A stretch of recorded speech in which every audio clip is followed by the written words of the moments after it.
নমস্কাৰ বন্ধুসকল, আপোনালোকে চাই আছে এছামিছ অনলাইন হেল্প ইউটিউব চেনেল। বন্ধুসকল, প্ৰতিদিনৰ দৰে আজিও এটা গুৰুত্বপূৰ্ণ খবৰ লৈ আহিছোঁ আপোনালোকৰ মাজলৈ। খুবেই এটা গুৰুত্বপূৰ্ণ ভিডিঅ' আপোনালোকে ভিডিঅ'টো শেষলৈ চাই থাকিব। আৰু বন্ধুসকল, আজিৰ গুৰুত্বপূৰ্ণ খবৰকেইটা জনাৰ আগতে আপোনালোকে এটা সৰু ৰিকুৱেষ্ট, যদি ভিডিঅ'টো ভাল লাগে তেন্তে এটা লাইক কৰি দিবা আৰু এনেকুৱা ধৰণৰ নতুন নতুন ভিডিঅ' পাবলৈ চেনেলটো ছাবস্ক্ৰাইব কৰি কাষত থকা বেল আইকনটো প্ৰেছ কৰি ৰাখিব, যাতে যেতিয়াই মই যিবোৰ ভিডিঅ' আপলোড কৰোঁ তাৰ নটিফিকেশ্যনো মই সকলোতকৈ আগতে আপোনাৰ মোবাইলত যায়। বন্ধুসকল, প্ৰথম খবৰটো জনাৰ আগতে আপোনালোকক এটা গুৰুত্বপূৰ্ণ খবৰ জনাই দিছোঁ। সৰ্বানন্দ সোণোৱাল ৰাজসাৰ নাইকিয়া মুখ্যমন্ত্ৰী, এই মন্তব্য কংগ্ৰেছী বিধায়ক জাকিৰ হুছেইন সিকদাৰৰ। অসম চৰকাৰে কেবিনেটৰ জৰিয়তে ভূমিনীতি সন্দৰ্ভত লোৱা নতুন সিদ্ধান্তৰ ওপৰত প্ৰতিক্ৰিয়া ব্যক্ত কৰিছে সৰুক্ষেত্ৰীৰ বিধায়ক জাকিৰ হুছেইন সিকদাৰে। সংবাদ মাধ্যমত প্ৰতিক্ৰিয়া প্ৰকাশ কৰি বিধায়ক জাকিৰ হুছেইন সিকদাৰে বিজেপিৰ নেতৃত্বক তথা সৰ্বানন্দ সোণোৱাল নেতৃত্বাধীন চৰকাৰখনক তুলাধনা দিয়ে, যি অধ্যাদেশ জাৰিৰ জৰিয়তে নৰেন্দ্ৰ মোদী আৰু অমিত শ্বাহৰ অনুগত গুজৰাটী বেপাৰীসকলে অসমৰ কৃষকৰ ভূমি সহজতে কিনিব পাৰে তথা অসমৰ দুখীয়া মানুহখিনিক পিঠিত বুকুত গোৰ মাৰি যাতে বনিয়াসকলে অসমত উদ্যোগ স্থাপন কৰিব পাৰে, তাৰ বাবে চৰকাৰে এই ভূমিনীতি প্ৰস্তুত কৰিছে বুলি মন্তব্য কৰে বিধায়ক জাকিৰ হুছেইন সিকদাৰে। ভূমিনীতিৰ যি অধ্যাদেশ জাৰি কৰিছে, সেই অধ্যাদেশে অসমীয়া জাতিৰ মূৰত কুঠাৰঘাত কৰিছে বুলি উল্লেখ কৰি বিধায়ক জাকিৰ হুছেইন সিকদাৰে। বিধায়কগৰাকী আৰু কয় যে জাতি মাটি ভেটিৰ কথা কোৱা, শৰাইঘাটৰ শেষৰণৰ কথা কোৱা চৰকাৰখনে আকৌ প্ৰমাণ কৰিলে যে বিজেপি দলে কেতিয়াও জাতি মাটি ভেটিৰ কথা চিন্তা নকৰে। শৰাইঘাটৰ শেষৰণ আছিল লাচিত মোগলৰ বিৰুদ্ধে ৰণ কৰিছিল, কিন্তু বিজেপিয়ে যি শৰাইঘাটৰ ৰণৰ কথা কৈছে, সেই ৰণ হৈছে অসমীয়া খিলঞ্জীয়াৰ বিৰুদ্ধে, অসমীয়া জাতিৰ বিৰুদ্ধে। বিধায়ক জাকিৰ হুছেইন সিকদাৰে পুনৰ কয় যে আমি অসমীয়া হিচাপে অতিকৈ দুৰ্ভাগ্য যে সৰ্বানন্দ সোণোৱালৰ নিচিনা ৰাজসাৰ নথকা এজন মুখ্যমন্ত্ৰীৰ চকীত বহি আছে। কোনো এজন দুখীয়া অসমীয়াৰ মাটি বনিয়া গোষ্ঠীৰ হাতত গতাবলৈ দিয়া নহ'ব বুলিও চৰকাৰলৈ প্ৰত্যাহ্বান জনায় বিধায়ক জাকিৰ হুছেইন সিকদাৰে। বিজেপিৰ নেতৃত্বক তীক্ষ্ণ সমালোচনা কৰি জাকিৰ হুছেইন সিকদাৰে কয় যে এই ভাষাও থাকিব, এই মাটিও থাকিব, এই জাতিও থাকিব, নাথাকিব কেৱল বিজেপি, নাথাকিব কেৱল সৰ্বানন্দ সোণোৱাল, নাথাকিব কেৱল হিমন্ত বিশ্ব শৰ্মা, নাথাকিব চন্দ্ৰমোহন পাটোৱাৰী আৰু নাথাকিব RSS। বন্ধুসকল, প্ৰথম খবৰটিয়ে হৈছে বিশ্ব স্বাস্থ্য সংস্থা চমুকৈ WHO দিলে ভাল খবৰ। আগন্তুক 2 সপ্তাহৰ ভিতৰত বিশ্ববাসীয়ে পাব পাৰে কৰোনা ভাইৰাছৰ ঔষধ।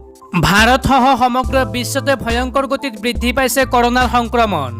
শুকুৰবাৰে ভাৰতত 20,000 জনৰ শৰীৰত ধৰা পৰিছে কৰোনাৰ অৱস্থিতি। এনে জটিল পৰিস্থিতিৰ মাজতে আশাৰ ৰেঙনি দেখুৱাইছে বিশ্ব স্বাস্থ্য সংস্থাই। আগন্তুক 2 সপ্তাহৰ ভিতৰত কৰোনা ভাইৰাছৰ ঔষধৰ ট্ৰায়েলৰ ৰিপৰ্ট লাভ কৰিব পাৰে WHO, আৰু যদি ট্ৰায়েলৰ ৰিপৰ্ট সুফল আহে তেন্তে বিশ্ববাসীয়ে লাভ কৰিব কৰোনাৰ ঔষধ। ভেকচিনৰ লগতে কৰোনাৰ ঔষধৰ বাবে এতিয়া সমগ্ৰ বিশ্বৰ চিকিৎসা বিজ্ঞানে দিন ৰাতি একাকাৰ কৰিছে। বিশ্ব স্বাস্থ্য সংস্থাৰ ডাইৰেক্টৰ জেনেৰেলে কয় যে 39খন দেশৰ প্ৰায় 5,000 কৰোনা ৰোগীৰ ওপৰত ঔষধৰ ট্ৰায়েল কৰা হৈছে। আমাৰ আশা 2 সপ্তাহৰ ভিতৰত ইয়াৰ ৰিপৰ্ট আমাৰ হাতলৈ আহিব। WHO দাবী কৰিছে যে সমগ্ৰ বিশ্বত কৰোনাত আক্ৰান্তৰ সংখ্যা 1,10,00,000 ঘৰ পাৰ হৈছে। বিগত 7 মাহ ধৰি অতিমাৰী 4টা অংশৰ ঔষধৰ ট্ৰায়েল আৰম্ভ হৈছিল। Standard care, remdesivir anti malaria drug, hydroxychloroquine, HIV-ৰ ঔষধ লপিনেভিৰ বা ৰাইটনেভিৰ আৰু লপিনেভিৰ বা ৰাইটনেভিৰৰ লগত ইণ্টাৰফেৰন। বন্ধুসকল, তাৰপিছত 2 নম্বৰ খবৰটিয়ে হৈছে এইবোৰ কৰি নাথাকিব। মোদীৰ লাডাখ ভ্ৰমণৰ পিছতে ভাৰতক সকিয়নি চীনৰ। লাডাখৰ ভাৰত চীন সীমান্তৰ উত্তেজনা নিৰসনৰ বাবে দুয়োপক্ষৰ সেনাৰ কৰ কামাণ্ডাৰ পৰ্যায়ৰ আলোচনা চলি থাকিলেও উত্তেজনাৰ কোনো সাম কটা নাই। এই আলোচনাৰ মাজতে ভাৰতৰ প্ৰধানমন্ত্ৰী নৰেন্দ্ৰ মোদীয়ে হঠাৎ লাডাখ সীমান্ত ভ্ৰমণ কৰাৰ পাছত সীমান্তৰ উত্তেজনাই পুনৰ শীৰ্ষত উঠিছে। প্ৰধানমন্ত্ৰী মোদীৰ লাডাখ ভ্ৰমণক সহজভাৱে ল'ব পৰা নাই বেইজিঙে ভাৰতৰ প্ৰধানমন্ত্ৰী নৰেন্দ্ৰ মোদীৰ লাডাখ ভ্ৰমণৰ পিছতে প্ৰতিক্ৰিয়া প্ৰকাশ কৰি কৈছে যে দুয়োপক্ষই পৰিস্থিতি খোলা কৰাৰ এনে কোনো পদক্ষেপ লোৱা উচিত নহয়। চীন বৈদেশিক মন্ত্ৰালয়ৰ মুখপাত্ৰ ঝাও লিজিয়ানে শুকুৰবাৰে কয় যে ভাৰত আৰু চীনৰ মাজত যোগাযোগ হৈ আছে। উত্তেজনা নিৰসনৰ বাবে সামৰিক আৰু কূটনৈতিক স্তৰৰ আলোচনা চলি আছে। কোনো নতুন সমস্যাৰ সৃষ্টি কৰা পদক্ষেপ লোৱাৰ পৰা উভয় পক্ষই বিৰত থকা উচিত। প্ৰধানমন্ত্ৰী মোদীৰ লাডাখ ভ্ৰমণক প্ৰত্যক্ষভাৱে আক্ৰমণ নকৰি চীনৰ বৈদেশিক মন্ত্ৰালয়ে কৌশলী স্থিতি গ্ৰহণ কৰাও দেখা গৈছে। এই সম্পৰ্কত বৈদেশিক মন্ত্ৰালয়ে ৰাজনৈতিক মন্তব্য প্ৰকাশ নকৰিলেও চীনৰ কূটনৈতিক মহলে প্ৰকাশ কৰিছে যে 15 জুনৰ দুয়োপক্ষৰ সেনাৰ ৰক্তক্ষয়ী সংঘৰ্ষৰ সৃষ্টি কৰা উত্তেজনাত মোদীৰ লাডাখ ভ্ৰমণে পুনৰ নতুন মাত্ৰা প্ৰদান কৰিছে। অৰ্থাৎ চীনে ইয়াৰ দ্বাৰা ইংগিত প্ৰদান কৰিছে যে ভাৰতৰ প্ৰধানমন্ত্ৰীৰ লাডাখ ভ্ৰমণে সীমান্তৰ উত্তেজনা নিৰসন কৰাৰ বিপৰীতে বৃদ্ধিহে কৰিছে। বন্ধুসকল, তাৰ পিছৰ 3 নম্বৰ খবৰটিয়ে হৈছে 5 জুলাই অৰ্থাৎ আজিৰ পৰা গুৱাহাটী মহানগৰীত আনলক আৰম্ভ। মহানগৰবাসীয়ে কি সুবিধা লাভ কৰিব জনালে ৰাজ্যৰ মুখ্য সচিব কুমাৰ সঞ্জয় কৃষ্ণই। 5 জুলাইৰ পৰা গুৱাহাটী মহানগৰীত আৰম্ভ হ'ব আনলক। 5 জুলাইৰ পৰা 12 জুলাইলৈ মহানগৰীত আনলক। পুৱা 11 বজাৰ পৰা বিয়লি 4 বজালৈ খুলিব পাৰিব কেতবোৰ প্ৰতিষ্ঠান। কি প্ৰতিষ্ঠান খুলিব পাৰিব চাওক। 20% গেলামালৰ দোকান খুলিব পাৰিব। ফল মূল আৰু শাক পাচলি ঘৰে ঘৰে ব্যৱসায়ীয়ে দিব পাৰিব 6 আৰু 8 জুলাইত। এই দুটা দিনত পুৱা 8 বজাৰ পৰা 2 বজালৈ ঘৰে ঘৰে যোগান ধৰিব পাৰিব। ঔষধ আৰু ঔষধজাত সামগ্ৰীৰ পাইকাৰী বজাৰ খুলিব পাৰিব 6 আৰু 8 জুলাইত। এই দুটা দিনৰ পুৱা 10 বজাৰ পৰা আবেলি 4 বজালৈ চলাব পাৰিব এই ব্যৱসায়। ই কমাৰ্চ কেৱল এদিনৰ বাবে খুলিব পাৰিব। 10 জুলাইত পুৱা 11 বজাৰ পৰা আবেলি 4 বজালৈ খুলিব পাৰিব। ডাকঘৰ আৰু জীৱন বীমা নিগম 10% কৰ্মচাৰীৰে খুলিব পাৰিব। দুটা কাৰ্যালয়ৰ 10% শাখাহে খুলিব পাৰিব। এই আনলকত পদপথত কোনো ফল মূল শাক পাচলি মাছ আদিৰ দোকান দিব নোৱাৰিব। গুৱাহাটী মহানগৰীত আনলক ঘোষণা কৰি এই নিৰ্দেশনা জাৰি কৰিলে ৰাজ্যৰ মুখ্য সচিব কুমাৰ সঞ্জয় কৃষ্ণই। বন্ধুসকল, তাৰ পিছৰ 4 নম্বৰ খবৰটিয়ে হৈছে কৰোনা ভাইৰাছৰ উৎস বিচাৰি চীনলৈ যাব বিশ্ব স্বাস্থ্য সংস্থাৰ দল। বিশ্বত ত্ৰাসৰ সৃষ্টি কৰা কৰোনা ভাইৰাছ কিদৰে বিয়পি পৰিল সেই ৰহস্য ভেদ কৰিবলৈ চীনলৈ যাব বিশ্ব স্বাস্থ্য সংস্থাৰ এটা দল। বিশ্ব স্বাস্থ্য সংস্থাৰ মুৰব্বী টেড্ৰছ আধানম গেব্ৰিয়েছছে এই কথা প্ৰকাশ কৰিছে। কৰোনা ভাইৰাছৰ সংক্ৰমণৰ বাবে আমেৰিকাই চীনক দোষাৰোপ কৰি থকাৰ লগতে এই ক্ষেত্ৰত বিশ্ব স্বাস্থ্য সংস্থাকো সন্দেহৰ দৃষ্টিৰে চাই আহিছে। এনে সন্দেহ দূৰ কৰাৰ বাবেই বিশ্ব স্বাস্থ্য সংস্থাই এটা বিশেষ দল চীনলৈ প্ৰেৰণ কৰাৰ সিদ্ধান্ত লৈছে। দলটোৱে চীনৰ উহান প্ৰদেশলৈ গৈ ধৰাচলতে কৰোনা ভাইৰাছৰ কিদৰে উৎপত্তি ঘটিছিল আৰু ই কিদৰে সমগ্ৰ বিশ্বত বিয়পি পৰিল সেয়া পৰীক্ষা কৰিব। চীনে প্ৰথমতে ভাইৰাছবিধ বাদুলিৰ দেহত উৎপত্তি হোৱা বুলি কৈছিল। এই ভাইৰাছবিধ মানুহৰ পৰা মানুহলৈ সংক্ৰমিত নহয় বুলি চীনে বিশ্ব স্বাস্থ্য সংস্থাক প্ৰতিবেদন দিছিল। চীনৰ প্ৰতিবেদনৰ ওপৰত ভিত্তি কৰিয়েই বিশ্ব স্বাস্থ্য সংস্থাই এই ভাইৰাছ মানুহৰ পৰা মানুহলৈ সংক্ৰমিত নহয় বুলি ঘোষণা কৰিছিল। অৱশেষত যেন সেই ঘোষণাই কাল হ'ল বহুতৰে বাবে।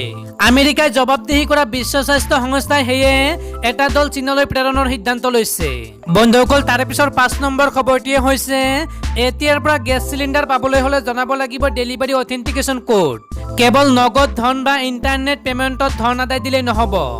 এতিয়াৰ পৰা ইণ্ডিয়ানৰ গেছ চিলিণ্ডাৰ 14.2 কেজি লাভ কৰিবলৈ হ'লে মোবাইলত অহা ডেলিভাৰী অথেণ্টিকেশ্যন কোড চমুকৈ DSU জনাব লাগিব ডেলিভাৰী বয়ক। চলিত মাহৰ পৰা আৰম্ভ কৰা হৈছে এই নিয়ম। সংস্থাৰ দাবী গেছ চিলিণ্ডাৰসমূহ প্ৰকৃতাৰ্থত গ্ৰাহকে লাভ কৰিছে নে নাই সেয়া নিশ্চিত কৰাৰ লক্ষ্যৰে এই নিয়ম জাৰি কৰা হৈছে। অৱশ্যে এই নিয়ম বৰ্তমানলৈকে বাধ্যতামূলক কৰা হোৱা নাই বুলি সংস্থাটোৱে জানিবলৈ দিয়ে। কিন্তু চিলিণ্ডাৰ প্ৰতিষ্ঠানসমূহক চৰকাৰীভাৱে জনোৱা নহ'লেও কোড নজনালে পিছত চিলিণ্ডাৰ বুক কৰিবলৈ গৈ গ্ৰাহকসকল সমস্যাৰ সন্মুখীন হ'বলগীয়া হ'ব পাৰে। ইণ্ডিয়ান ডিষ্ট্ৰিবিউট এছ'চিয়েশ্যনৰ পশ্চিমবংগ প্ৰেছিডেণ্ট বিজন বিশ্বাসে কয় যে কেছ মেমো তৈয়াৰ কৰাৰ পাছত SMS-ত পঠিওৱা হয় 6 সংখ্যক DSC। চিলিণ্ডাৰ দিয়াৰ সময়তে গ্ৰাহকৰ পৰা জানি আহিবলৈ ডেলিভাৰী বয়সকলক নিৰ্দেশ দিয়া হৈছে। বন্ধুসকল, তাৰ পিছৰ 6 নম্বৰ খবৰটিয়ে হৈছে বিজেপি নিৰ্বাচন জয়ী হোৱাৰ যন্ত্ৰ নহয়। এই মন্তব্য প্ৰধানমন্ত্ৰী নৰেন্দ্ৰ মোদীৰ। বিজেপি দল মানুহ আৰু দেশৰ বাবে সেৱা কৰিবলৈ গঠন হোৱা এটা দল। এই কোনো নিৰ্বাচনত জয়ী হোৱা যন্ত্ৰ নহয়। শনিবাৰে দলৰ কৰ্মীসকলৰ সৈতে ভিডিঅ' কনফাৰেন্সযোগে বাৰ্তালাপ কৰি এইদৰে কয় প্ৰধানমন্ত্ৰী নৰেন্দ্ৰ মোদীয়ে। মোদীয়ে লগতে কয় যে ৰাজনৈতিক মত দিওঁতাসকলে নিৰ্বাচনক ৰাজনৈতিক দৃষ্টিৰেহে চায়। কিন্তু বিজেপিৰ বাবে দলটো কেৱল নিৰ্বাচনী জয়ী হোৱাৰ যন্ত্ৰ নহয়। মানুহৰ আশীৰ্বাদবোৰ ভগৱানৰ আশীৰ্বাদৰ দৰে। জনতা বহু শক্তিশালী। মানুহে দাবী আৰু অনুৰোধ কৰিব, আমি তেওঁলোকৰ বাবে কাম কৰিম আৰু সমাজক বুজিম, যি সমাজে আমাক বিশ্বাস কৰে। এইদৰে কয় প্ৰধানমন্ত্ৰী মোদীয়ে। তেওঁ লগতে লকডাউনৰ সময়ত কেনেদৰে বিভিন্ন লোক অসুবিধাত পৰিছিল সেই কথাও কয়। মোদীয়ে কয় যে আমাৰ কৰ্মকৰ্তাসকলে লকডাউনৰ সময়ত বিভিন্ন দৰিদ্ৰ লোকক সহায় কৰিলে। বহু ভিতৰুৱা এলেকাত COVID-19ৰ সময়ত আমাৰ কৰ্মীসকলে সহায় সহযোগিতা আগবঢ়ালে। তেওঁলোকক টিভিতো দেখুওৱা নাই। সেৱা হি সংগম নামৰ এই বাৰ্তালাপত লগতে প্ৰধানমন্ত্ৰীগৰাকীয়ে কেনেদৰে জনতাৰ বাবে বিজেপিয়ে কাম কৰিছে সেই কথাও কয়। বন্ধুসকল, তাৰ পিছত 7 নম্বৰ খবৰটিয়ে হৈছে সমগ্ৰ বিশ্বৰ লগতে ভাৰতবৰ্ষতো দ্ৰুতগতিত বৃদ্ধি পাই আছে কৰোনা ভাইৰাছত আক্ৰান্ত হোৱা আৰু মৃত্যু হোৱা লোকৰ সংখ্যা।